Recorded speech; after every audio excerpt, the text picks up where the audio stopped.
In the past decades, the line between cinema and television has become increasingly thin. It's got that thing where the blacks are like, really, really, really black.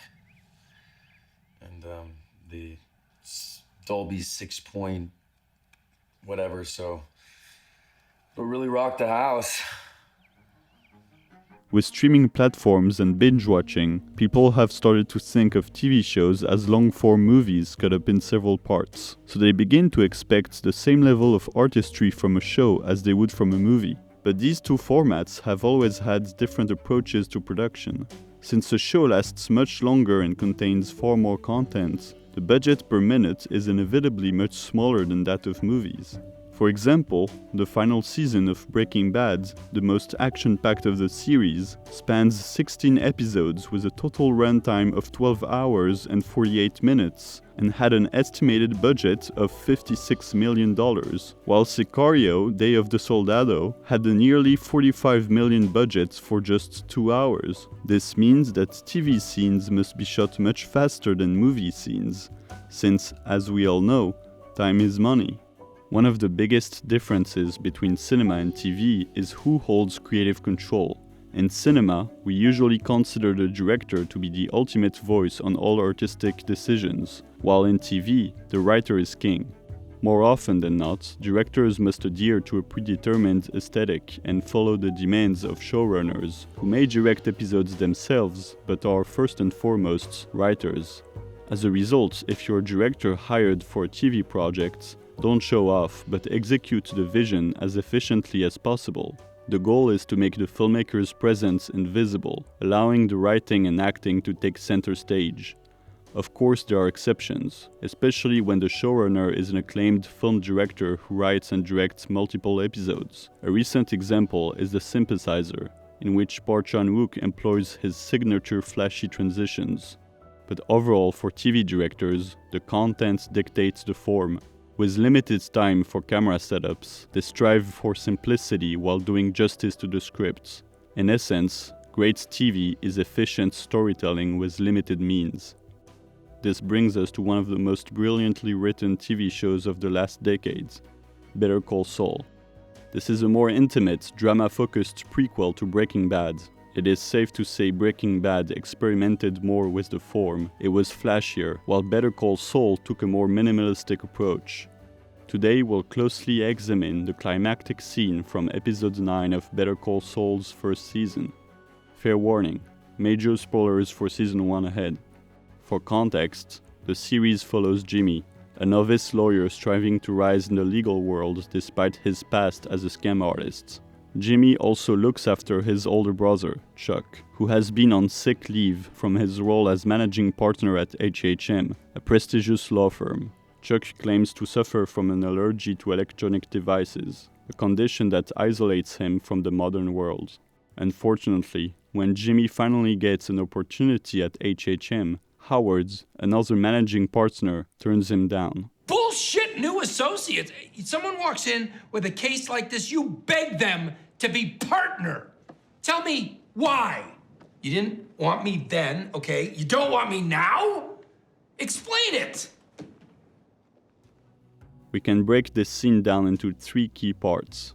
First, we see a moment of complicity between the two brothers. Chuck comforts Jimmy after his rejection, and together they imagine a scenario where they work side by side. Then Jimmy exposes Chuck's true intentions. Chuck was the one who told Howard to reject him. He lays out the evidence, unraveling Chuck's scheme. Finally, Chuck responds, laying bare his disdain for Jimmy, striking him at his core. The scene ends with the two brothers separated. Now let's examine how director Thomas Schnauz brings this pivotal scene to life using only a few carefully chosen camera setups. We start out with this dirty frame, with Chuck looming in the foreground over Jimmy. Notice how Chuck avoids maintaining eye contact, while Jimmy, by contrast, remains locked onto him. This subtly reveals that Jimmy wants something from Chuck, something Chuck refuses to give, as shown by his avoidance demeanor. This wider composition here encapsulates the current dynamic between the two characters. Chuck is seated higher than Jimmy. He has the power. He is managing partner at HHM, which just rejected Jimmy. Yet, a sense of complicity remains between the two brothers. They sit together on the same couch, facing the same direction, still in some ways on the same team. However, they're looking to the left. In Western media, we usually refer to reading direction when directing the audience's gaze. Compositions that guide viewers from left to right tend to feel natural, while those moving right to left can feel counterintuitive. This subtle visual cue suggests that Jimmy's dream of working with Chuck will likely never come true. Deep down, both brothers know this, which is why they figuratively turn their backs on that future. That would have been great, right? The very best. Yeah. Yeah. I'll keep on Howard. Won't badger him, but maybe I can gradually wear him down, get him to come around. Thanks. Wow, I'm so lucky to have you looking out for me. Jimmy's ironic tone further reinforces this idea. He senses that Chuck's offer to help isn't genuine. We then transition to a wider shot, signaling the conversation is over, an attempt to diffuse the growing tension as Jimmy confronts Chuck with irony. Chuck attempts to escape, but Jimmy doesn't let him off the hook. Hey, maybe... Chuck stops in his track. This is a simple yet effective use of blocking to convey the character's intentions. Blocking refers to how actors move and position themselves within the frame. There is a way that you could get Howard to change his mind. How? Quit. Jimmy's daring proposition literally freezes Chuck on the spot. An elongated pause follows, with the silence punctuated by the ticking clock in the background. This subtle yet deliberate sound effect enhances the silence more effectively than complete white noise, akin to the expression, "so silent you could hear a pin drop." This silence is crucial, not only to create rhythm in the conversation, but also to mark the transition between two acts of the scene, as the brothers shift from complicity to confrontation. Chuck decides to face Jimmy head-on, shown through a dolly move tracking him as he walks to the opposite side of the room and takes a seat, now directly facing his brother. What follows is a classic shot-reverse shot setup with slight variations, a common approach for TV dialogue scenes. It saves time while allowing the actors to perform the full scene with minimal interruptions. Yet, even within this simple approach, every small choice can profoundly impact the audience's experience. But you don't have to really quit, okay? You just threaten to quit, right? You get in a game of chicken with Howard. He's got to blink or HHM goes under. It's a perfect plan. Jimmy... If that's what you want, us working together, but you can make it happen easily.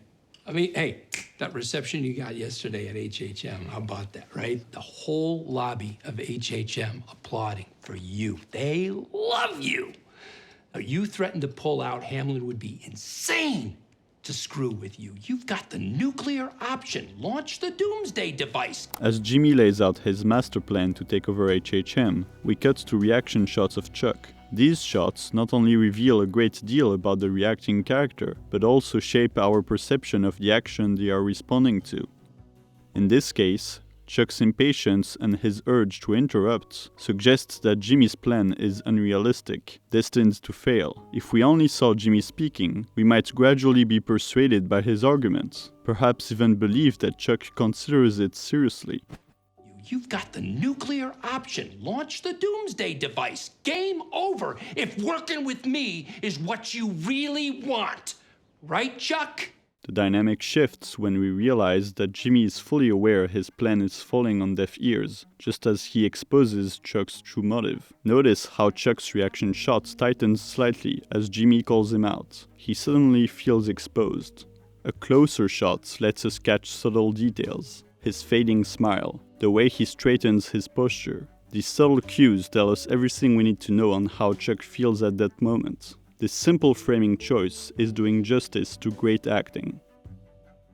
If working with me is what you really want, right, Chuck? Once again, a brief pause follows. Jimmy has just dropped a bombshell, and silence amplifies the dramatic shift. Here, the two have outright become adversaries. And this shot-reverse shot setup. Close-ups emphasize a character's vulnerability. They allow us to catch subtle emotions, to look deeper into their eyes. Here, Chuck is exposed, so we get a close-up to scrutinize his reaction. Does he feel shame, regret, or frustration? And you know whose number? Hamlin's. The only person who could have made that call and deleted it is you, Chuck. By contrast, the dominant character, the one delivering the attack, is typically framed in a wider shot. There is no need for close-ups when the actor is making wide and dramatic gestures. It is very easy to tell what Jimmy is feeling right now. You didn't want me. Speak up. Tell me why. It's the least you can do for me now. I'm your brother. We're supposed to look out for each other. As Jimmy starts shouting, we get this wider shot. A character's anger often feels more palpable when we see them in relation to their surroundings. How do I know? You said I'm funny. How the f*** am I funny? What the f*** is so funny about me? Tell me. Tell me what's funny. Here, it feels as though we're witnessing the argument from an outsider's perspective. At this point, we no longer need close-ups to grasp Jimmy's anger. It fills the entire space. This wider shot also serves as punctuation. Jimmy has let everything out. The confrontation is over, and all that remains is Chuck's confession. In other words, it feels like Jimmy has won, and this wider framing provides a moment of release. Why were you working against me, Chuck? We get another brief silence, which marks the transition into the scene's final act, Chuck's counterattack. You're not a real lawyer. I'm what? You're not a real lawyer. The director mirrors the earlier approach, but in reverse. Now that Chuck is attacking, we see him framed in wider shots as he spits out his resentment. Meanwhile, the framings move progressively closer to Jimmy, emphasizing his growing vulnerability. We're invited to search his eyes, to see the pain he tries desperately to hide. Now pay attention to this brutal line from Chuck and the effect it has on Jimmy. I know what you were, what you are. People don't change. You're Slippin' Jimmy. And Slippin' Jimmy I can handle just fine, but Slippin' Jimmy with a law degree is like a chimp with a machine gun. The law is sacred. If you abuse that power, people get hurt. See? This is the closest we get to Jimmy in the entire scene. A well-timed close-up can have an immense impact. Here, Bob Odenkirk's performance is very restrained, but we feel so much. You have to know, on some level, I know you know I'm right. You know I'm right. By the end of this confrontation, both characters are wounded. Chuck, because his mask has come off, and Jimmy, because he now fully grasps his brother's disdain. I got you a 20-pound bag of ice and some bacon and some eggs and a couple of those steaks that you like.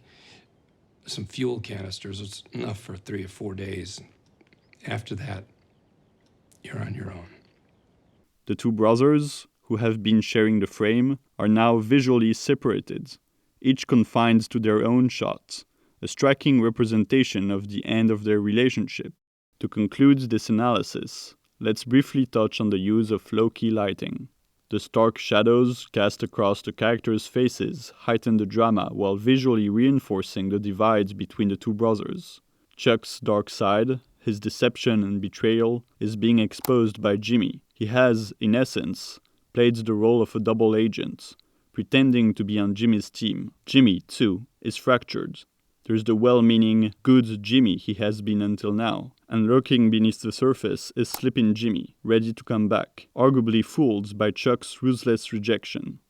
This breakdown, I hope, has shed light on how a pivotal scene in medium-budget television can be shot with simple setups that allow the actors to shine and the production to save time, while still maintaining an effective control on the audience's experience. If you enjoyed this video, please consider leaving a like and subscribe for more in-depth scene analysis from the audiovisual medium, whether movies, TV shows, or video games. If you have any suggestions on what we should analyze next, leave a comment down below. See you in the next one. And cut.